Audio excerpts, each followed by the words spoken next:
Easy call. So I kind of wanted to come on here and talk about price point, right? And why price point is so important when you are pricing something for your consumer, and how you can outprice the product, or how you can have a sweet spot where the product is accessible for everybody. And I wanted to use the example. An example I want to use is the John Morant's. This shoe right here. This shoe right here, first things first, shout out to the designer, right? We always got to give flowers to the creator.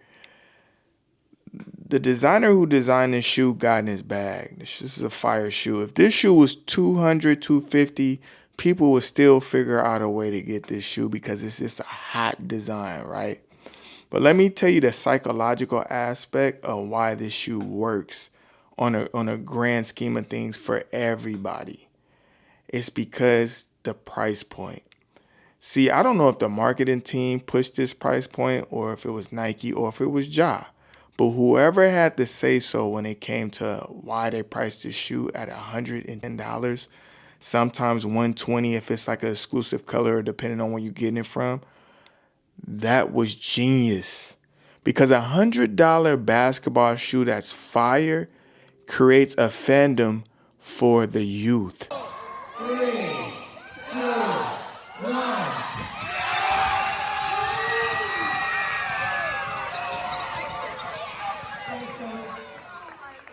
As from John Morant, he is gifting everyone here a pair of jaws for everyone.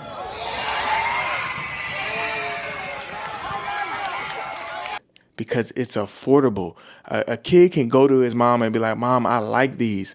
And the first thing a parent's going to say is, how much are those? Based off of how fire it look. And when the kid says these are only, it's a no-brainer. You feel me? Especially in the economy we live in. We have to adjust to the economy we living in. You know? So that's why I wanted to use this example, why price point matter, because this could be a $200 shoe and people would still buy it, but it wouldn't be at mass like it is now.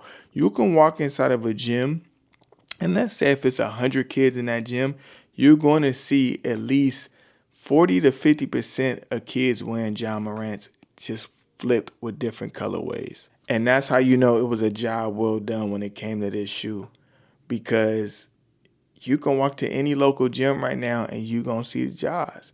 And sometimes when you outprice things, you won't have that effect. Will it still be a hot shoe? Yes. Would it have caught a little bit more? Would it have caused a little bit more demand?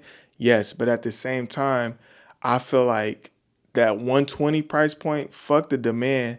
Now it's out there in the world and kids can really love the shoe and wear the shoe. And this is going to be a classic. He just came up with another style, the Ja, I think 2s or 3s, and they don't hit like these. So this now becomes a classic when it comes to the John Morant brand. And that's what you want. It becomes an iconic piece for John Morant because so many kids love this shoe. It's bigger than the money at this point.